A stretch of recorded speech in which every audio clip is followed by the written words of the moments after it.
Rejoice, pirates, rejoice. Interdiction has been released into Star Citizen, or is just about to be, along with a flight-ready, bespoke Interdictor ship. How amazing, how grand, how wonderful, how completely dumb. First of all, I'm going to step away for a second. I'm going to insert a video segment that I pre-recorded explaining why the interdiction mechanic is not all it's cracked up to be. Alright, so you understand basically how the Star Citizen universe works. Now currently, if you look at a map of the Star Citizen universe, you see something that, I mean, while it does have depth to a certain degree, is realistically, it's just a two-dimensional pane, right? So let's kind of zoom out as far out as we can get here. No, let's go further than that. And let's include the entire star system. So now we have our four major locations, all right? So we have Crusader, we have Delamar, we have Hurston, we have ArcCorp. Most of the traffic that you're going to see in the Star Citizen universe is going to be generated from these four primary locations or the moons around them. Most of your missions, most of your content are going to be built around these locations. These are very important locations in the Star Citizen universe. Now, many patches ago, we originally had a system of free warping, which is you could point your ship in any direction and you could simply warp into that direction and your ship would go there. You didn't need an endpoint, you just needed a start point. And that was actually a pretty decent system, and it could have evolved into something really cool, and we'll get into that in a minute. But the problem is that when you come back to the idea of all traffic is managed through these 4 points, you start to realize how that isn't quite the limitation that CIG thought it was going to be. When CIG limited traffic between these 4 points in straight lines in order to facilitate their interdiction mechanic, they ignored one very big problem.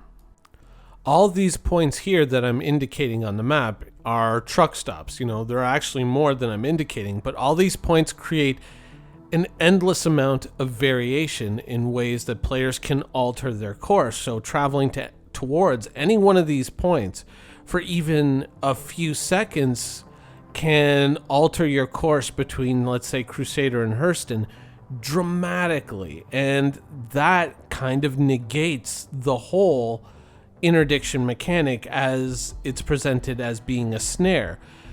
By simply traveling for a few seconds in the direction of one truck stop or another, you can actually defeat any hope of interdiction, because that can result in a difference of thousands of kilometers when you're coming in towards a planet, and it can generate a difference of tens of thousands of kilometers if you're looking to create a midway interdiction, which most interdictions would endeavor to be.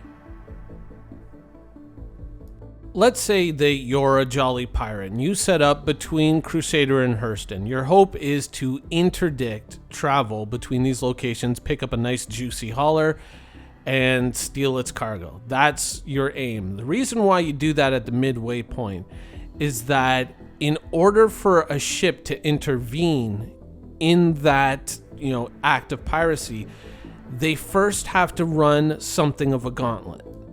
The first challenge is time. Now, let's say, the person that you have interdicted calls out for help in the local chat. They say, I was traveling between Crusader and Hurston. I was interdicted by these pirates. Someone please come help me. Very possible that someone is going to show up and try to help them.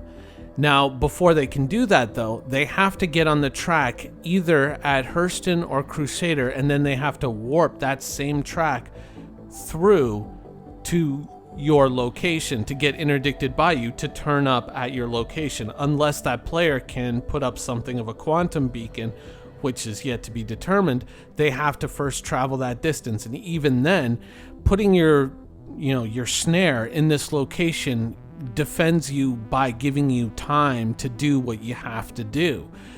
that is a form of protection as well, because traveling between these 2 points is not instantaneous as it is in most games, and most players will know this very well, that it is quite time consuming. So every amount of time that you can get to do what you need to do is going to work for you. That is an advantage. That's a kind of a defense. So you're going to put it somewhere in a midway point. Now, the problem with this is that point of origin can be altered. When you're traveling between 2 points, you can alter it just slightly by traveling to any one of the truck stop locations for even a few seconds and then moving on towards your destination.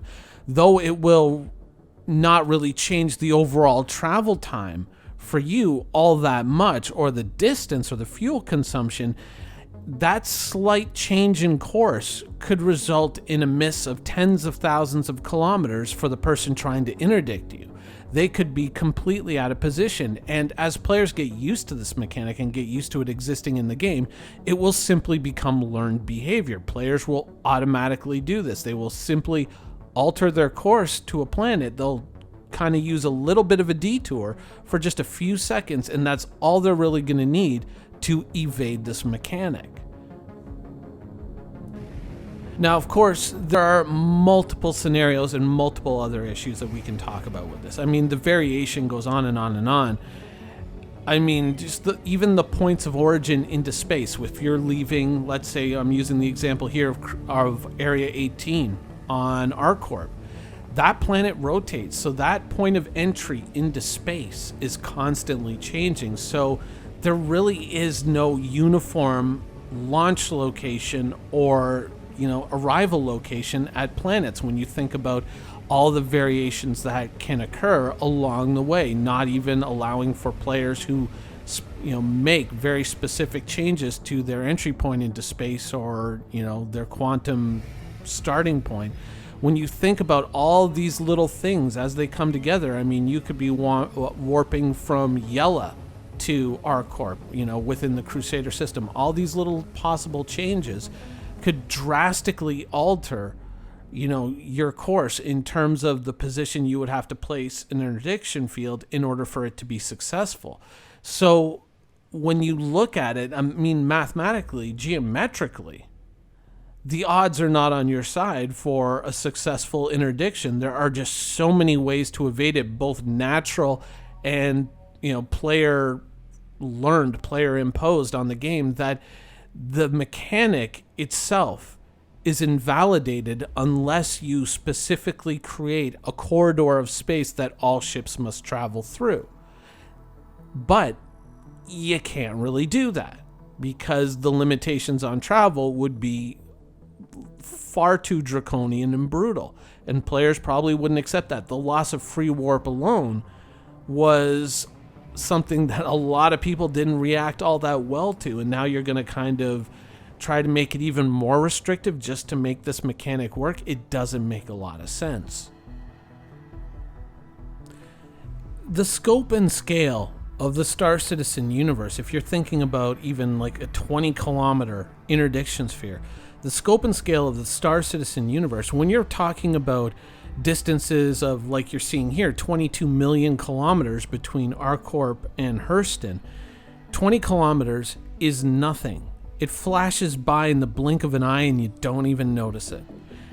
An alteration of even a few degrees completely invalidates that, interdiction sphere. Even if you made it 20,000 kilometers, it still would not nearly be enough when you're talking about, distances of this scale. I mean, you could say, I just traveled towards another location for 30 seconds instead of 20 or instead of 10, and you evade any hope of interdicting you.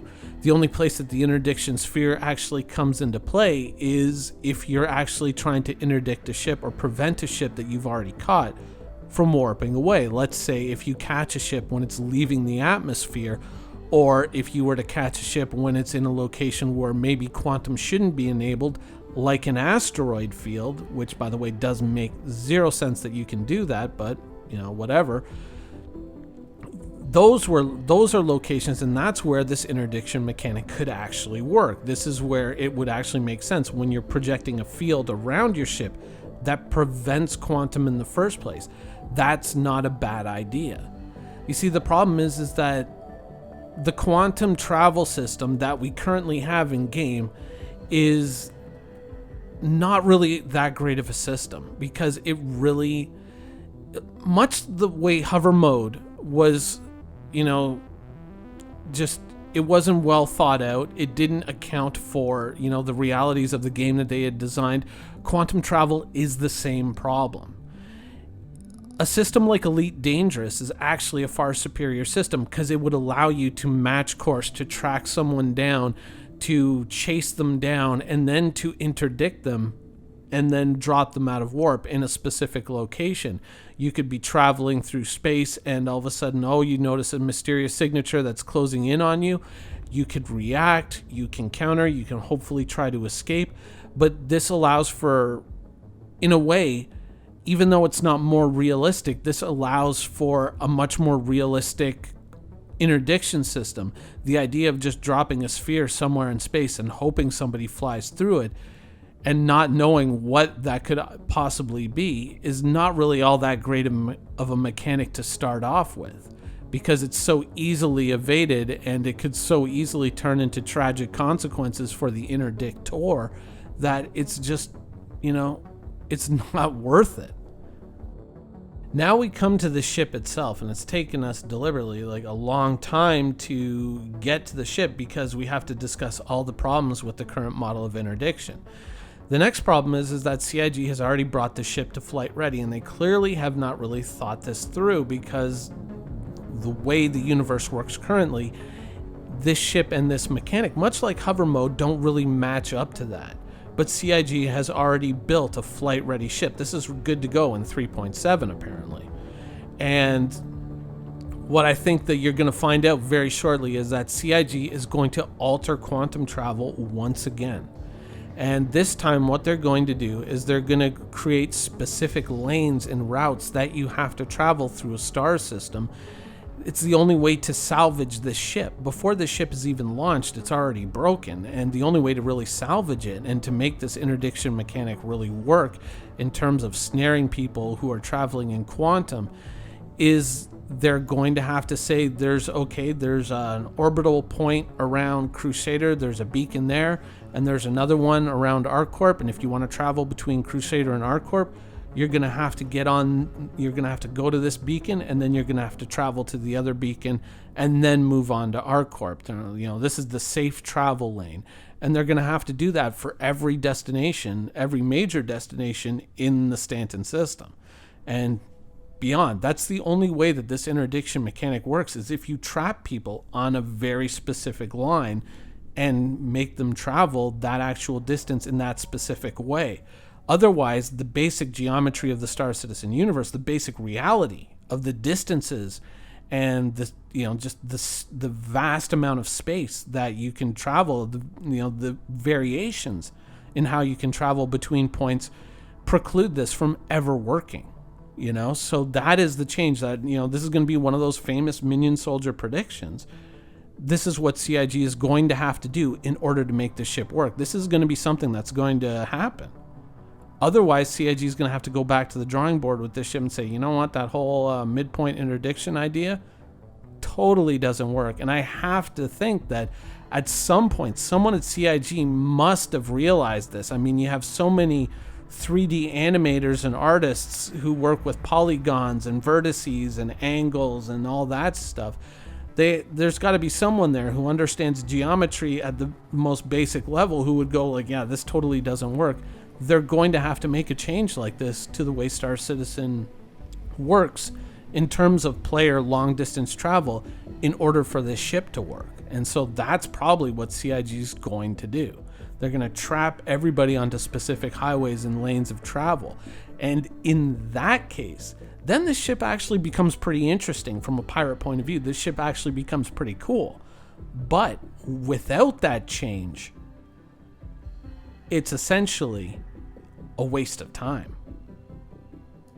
Now, realistically, even if they don't make this change, this ship is still going to have a very profound effect on the Star Citizen universe. However, that effect is going to be in the very minute steps that all players take to completely evade it. You know, the only evidence that you're going to have that, you know, the mantis exists is the very tiny little steps that players take to just completely negate the possibility of being interdicted by it. So that's why I think that, you know, the mantis is part one of a much bigger surprise.